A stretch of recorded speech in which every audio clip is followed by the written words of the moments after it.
fun alone, let's just call them the Regression Three. I actually think a lot of them, all three of them, Rowan Contreras, Luis Ortiz, and Quinn Priester, but they did take backward steps in 2023, and they need to take forward steps in 2024. Let's take a look at how they're doing.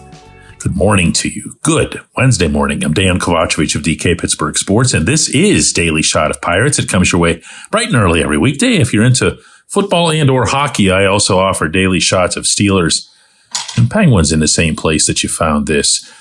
Rowan is going to take the mound again today for the Pirates. That's against the Blue Jays up in Dunedin, Florida. And it'll offer yet another glimpse of this player who's important not only because of his potential, because of the pedigree that he showed until he got to Pittsburgh, but also because, and don't forget this, he's out of options, which means if the Pirates cut him loose, somebody else is going to snap him up, which also means that if somebody else snaps him up, they're going to fix him, and that'll be really bad for the current management operation. So chances are very, very, very good that Rowan will make the opening day roster. To what extent he's actually useful versus being hidden on the roster, we're going to see a little bit more of that today. Here are the results to date for all three of these guys. In Rowan's case, he's appeared in 3 games. He's logged 6 2/3 innings, given up a bunch of hits, 9 hits, 5 runs, one of those a home run. He's walked 4 guys, and he struck out 1.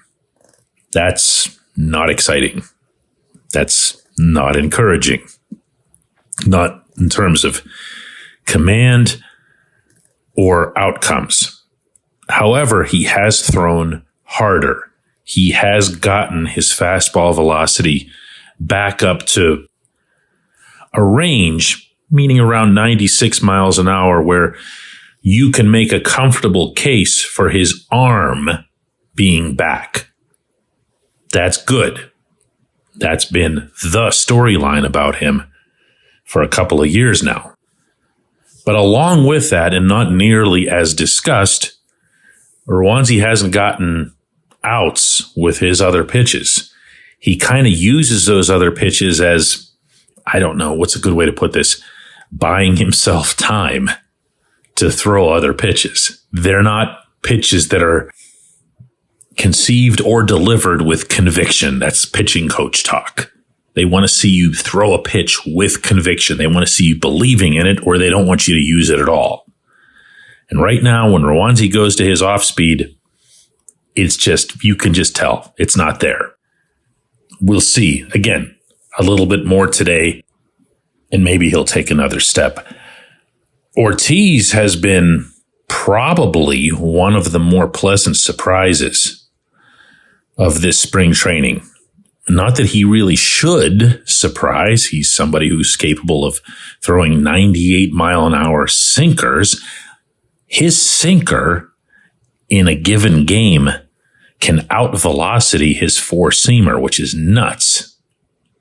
And his numbers, they're certainly better than Rowan's. He's had 3 appearances similarly, 8 innings pitched, 5 runs, 3 of them earned, 5 hits. He's also walked 5 guys, which isn't great, but he's struck out a team high 11.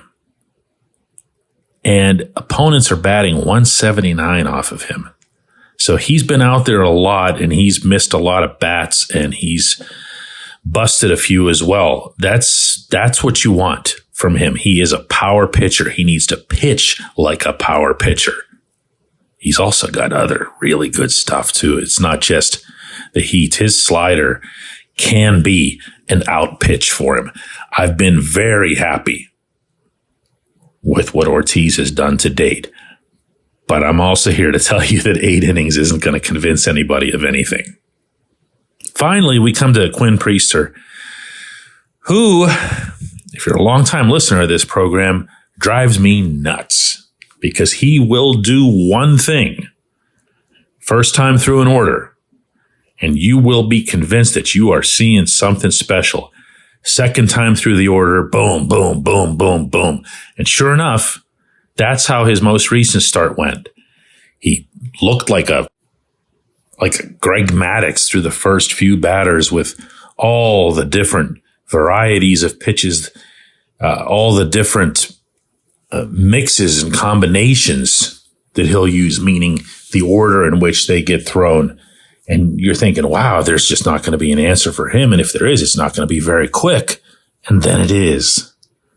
And he gets raked. And that's so very similar to the way his big league outings would go last season. 7 2/3 innings, his total over his own first 3 appearances. 6 runs, all of them earned, 7 hits. Again, not great. One of them was a home run. He also hit a batter, he's walked 1, and he's struck out 5. I really don't know what to make of him. I'd love to sit here and play expert with you on that. He's a great kid. You'd love talking to him. You'd love having him over for dinner. You'd love seeing him succeed because he's exactly that kind of young man that you can root for. But you can't just go through the order once and then get smashed. He's going to have to figure out whether it's the combination of pitches, whether it's his arm angle, whether it's a timing thing. One of the interesting conversations that I had in Bradenton about Paul Skeens, and there were a lot of conversations about him, was with Henry Davis. And Davis said that it's not just his velocity, Skeens' velocity, that makes him so unhittable. It's that he releases the ball a different way with his different pitches. And he said, as a hitter, he said, I struggle with it as a catcher to keep up with it, to get used to it. I can't even imagine what it would be like trying to hit against it. Meaning just this one component. Maybe that's what needs to get infused in Priester's arsenal. And as it is, I could very much see him going back to the minors because that would be the best place for him to be trying something that would be that involved. When we come back, J1Q.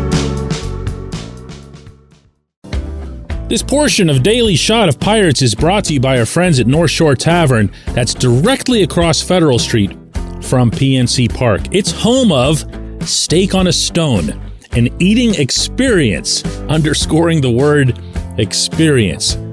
The steak is brought to you partially cooked on an 800-degree stone, and you do the rest.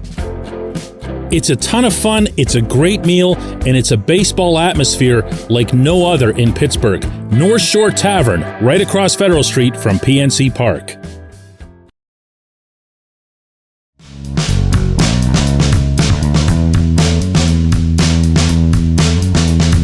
Today's J1Q comes from Brian, who says, DK, do you know if there's any game planning for batters in spring training that might be different from the regular season? Do they have or use scouting reports, or is it just go up to the plate and let it fly? And I ask because it seems like the Pirates in particular have this large disparity between spring training and regular season that goes beyond the ballpark that they play half their games in. I have a lot of different ways to answer this, but I think what you're getting at here, Brian, first off, is, are these power numbers for real? And I would advise you, instead of looking at a home run count or saying, oh, O'Neal Cruz has hit home runs now in 3 straight games, which he has.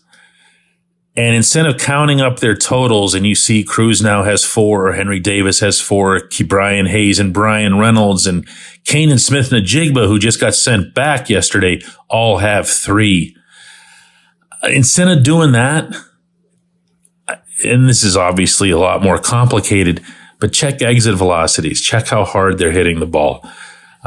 When you make really solid contact with the baseball, the wind isn't going to beat it down. The wind isn't going to stop the exit velocity. It's not going to influence it that much.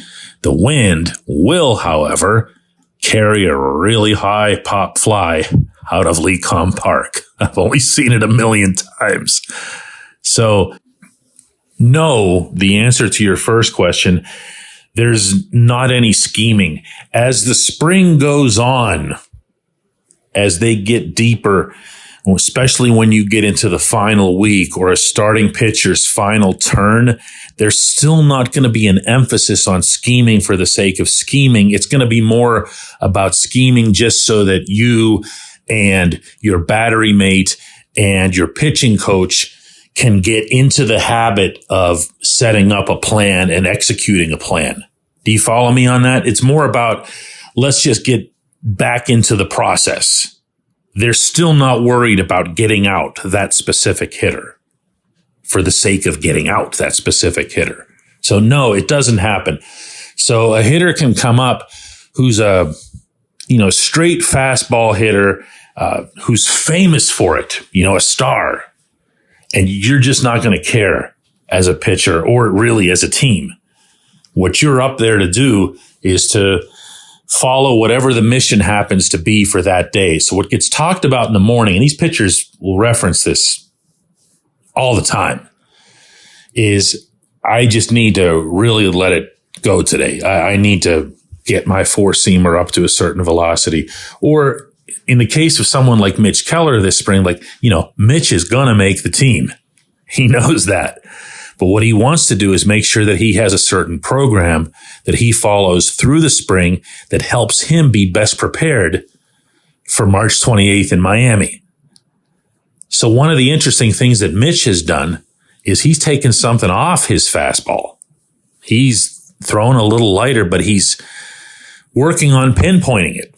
Speaking of Greg Maddux, he's working on getting it where it needs to go. And then from there, trying to take that repetitive action into something that he can play out with greater velocity once the games count. So it's that sort of thing. That's why I say all the time, don't pay attention to the outcomes down there. It's just not worthwhile. I appreciate the question.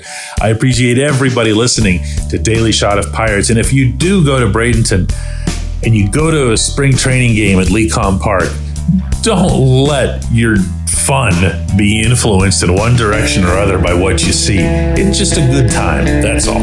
It's a good time. Let's do this again tomorrow.